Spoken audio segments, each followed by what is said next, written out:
Hello. আচ্ছা, একটা video করতে আসলাম।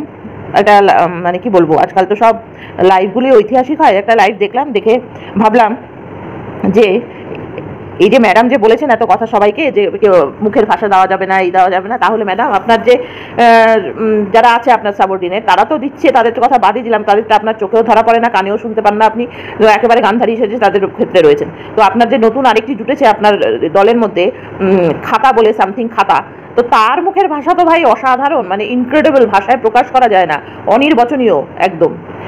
এই হচ্ছে teacher by profession, as a teacher নিজেকে কিন্তু এখানে বলে, আমি কিন্তু অনামিকাদির কথা বলছি না। তো একজন টিচার হয়ে এর মুখের ভাষা যদি এরকম হয়, আর এ ছাত্রছাত্রীকে তাহলে কি শেখাবে, বা আমাদের আগামী ভবিষ্যৎকে এ কি দেবে? আপনারা বলছেন সঞ্জয় দা বাজে ভাষা দেয়, সঞ্জয় দা বাজে বিভিন্ন কথা বলে, ঠিক আছে, মানলাম, আপনাদের কথাই সই। আপনারা তার জন্য তার ছেলের স্কুলে যাবেন এবং স্কুলে গিয়ে প্রিন্সিপালকে তার ছেলের বাবার ভিডিও দেখে বলবেন দেখুন কীরকম ভিডিও করছে। যদি তাই হয়, যদি সেক্ষেত্রে এরকমই আপনারা মেন্টালিটি নিয়ে থাকেন যে এরকম করবেন, তাহলে খাতার যেখানে যেখানে পড়ায় সেই বাড়িগুলোতে কেন খাতার ভিডিও দেখা হবে না? কেন দেখানো হবে না খাতার ভিডিওগুলো? এই দেখুন, আপনারা যাদের কাছে প্রাইভেট টিউশন দিয়েছেন তার মুখের ভাষা হচ্ছে এই। ভাই বোনের সম্পর্ককে যদি বলে যে তার বোন বা দিদি সারাদিন নিচে উপর করে রেখেছে আর গন্ধ শুকাচ্ছে, মানে আমি এই সমস্ত নোংরা ধরনের কথাবার্তা কানে, মুখে বলা তো দূরের কথা, কানে কোনো দিন শুনিনি আমি, কোনো দিন আমাদের বাড়িতে ঘরে এসব আলোচনাও হয়নি। বাই প্রফেশন আমি কিন্তু টিচার না, কিন্তু বাই প্রফেশন যে টিচার তার বাড়ির কীরকম ধরন এবং তার আপব্রিঙ্গিং কতটা ভালো যে সে এই নোংরা নোংরা ভাষায় কিস্তি দিচ্ছে। আর এটাকে আপনি বলবেন ও একটু একটু তো দিতেই পারে, যেহেতু আপনার সাবঅর্ডিনেট দলের মধ্যে পড়ে, তাই তো? হ্যাঁ, আর আবার বলা, যেই আপনার দলের থেকে বেরিয়ে যাবে তাকে আপনারা মানে এত নোংরাভাবে, এত বাজেভাবে, এত পৈশাচিকভাবে আপনারা মুখ দিয়ে ধর্ষণ করবেন যে চিন্তার বাইরে। তাদের বেঁচে থাকার মানে কি বলবো, বেঁচে থাকাটা তাদের কাছে মনে হয় একটা শাস্তি, যে এটা ইউটিউব খুললেই শুরু হয়ে যাবে আমাদের নামে বলা। আপনাদের সাবঅর্ডিনেটের আপনার সব থেকে কাছে যে পাত্রী আছে পৃথিবী, সে বলছে, মানে ধরা পৃথিবী যে আছে, সে বলছে সাইকো নামে যাকে আপনারা আখ্যা দিয়েছেন, যে একজন এই গ্রেডের অফিসার, তাকে সাইকো নামে আখ্যা দিয়েছেন, নিশ্চয়ই আপনাদের সাথে কোনো সাইকোগিরি করেছিল না? তো সেই সাইকোগিরির একটু প্রমাণগুলো দিন না।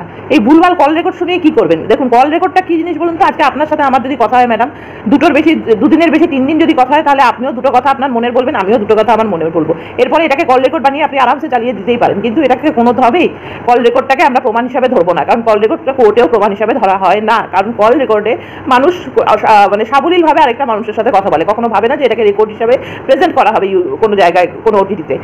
সুতরাং আপনি যেগুলো শোনাচ্ছেন সেগুলোতে ওর মানে যাকে সাইকো বলছেন, ওকে যারা পছন্দ করে তাদের কোনো কিছুতেই কিছু এসে যায় না।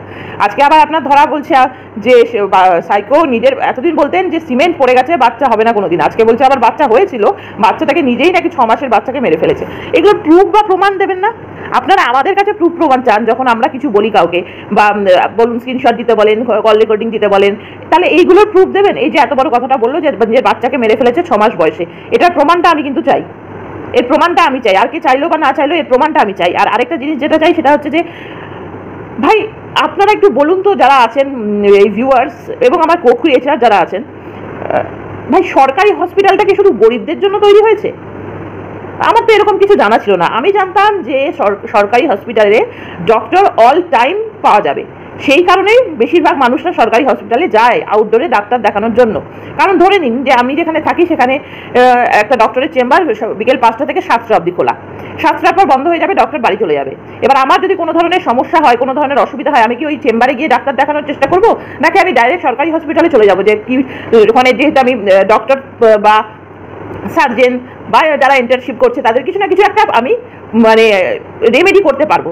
তো এই যে আপনাদের কি বলবো, এই কাজের লোকের মতন একটা আরেকটা সাবঅর্ডিনেট আছে, নাম তার কিমি, রিমিকে বলছি না আমি, কিমি, সেই বলছে যে সরকারি হাসপাতালে যায়, এত পয়সার অভাব। ভাই তুমি, তোমার চেহারা আর তোমার নিজের গেট আপ দেখে মনে হয় তো তুমি সরকারি হাসপাতালের আউটডোরে ওই নিজের ফার্স্ট পরিষ্কার করো, তারপরে আবার লোককে বলছো এসি নেই, ওই নেই। আমার প্রয়োজন যদি না থাকে আমি বাড়িতে এসি লাগাবো না। এটাতে আমার ইউটিউবের কার মানে ক্ষমতা আছে আমাকে কিছু বলার?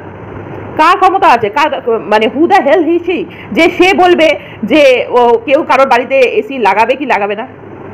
এতটাও নিজেকে মানে বড় মনে করে নেওয়া হচ্ছে, যেহেতু আপনার ছত্রছায়ায় এরা বড় হচ্ছে, যেহেতু আপনার ছত্রছায়ায় এরা মানে কি বলবো মানুষ হচ্ছে। আগে ছিল অমানুষ, এখন সেই অমানুষগুলো আপনি নাকি মানুষ করছেন, যেগুলো এখন কিট তৈরি হয়েছে। আগে ছিল অমানুষ, এখন কিট। কিন্তু আপনি বলছেন মানুষ, আপনি ওভারলুক করতেই পারেন ম্যাডাম, আপনার তাতে কোনো কিছু যায় আসে না, আমার বিন্দুমাত্র কিছু যায় আসে না, কিন্তু আপনার যেখানে যেখানে ভুল আমি সেগুলো বলবোই, এবং যাদের নামে মিথ্যা অ্যালিগেশন দেওয়া হবে আমি সেই কথাগুলো বলবোই। ফার্স্ট আমার একটাই কথা, আমি 3টে অ্যালিগেশন আপনার কাছ থেকে 3টে জিনিসের প্রুফ চাই বা 3টে জিনিসের উত্তর চাই আপনার বা আপনার সাবঅর্ডিনেটের কাছ থেকে।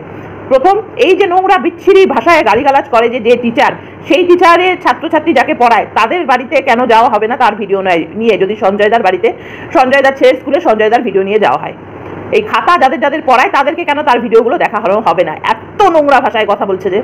2 নাম্বার, সাইকোর যে বাচ্চা, এতদিন জানতাম সিমেন্ট হয়ে গেছে বাচ্চা হবে না, তা আজকে শুনলাম বাচ্চা হয়েছে এবং 6 মাস বয়সে এই বাচ্চাকে মেরে ফেলেছে। এটার প্রমাণ, এটা অনেক বড় একটা কথা, তো এটার একটা প্রমাণ দরকার। প্রমাণ, কল রেকর্ডিং আমাকে শুনিয়ে লাভ নেই, আমি কল রেকর্ডিং মানি না, এমন প্রমাণ দেবেন যেটা কোর্টও স্বীকার করবে সেরকম প্রমাণ। আর থার্ড, সরকারি হসপিটালে শুধুমাত্র গরিবরা যায়, বড় লোকরা সরকারি হসপিটালে যায় না। কোথায়, কোন আইনে, কোন মানে সংবিধানের কত নাম্বার আইনে এটা লেখা আছে? আপনি তো ল নিয়ে পড়ছেন, আমাকে একটু বলবেন জেনে, যে গরিবরা সরকারি হসপিটালে যায় আর বড় লোকরা যায় না। ভালো থাকবেন।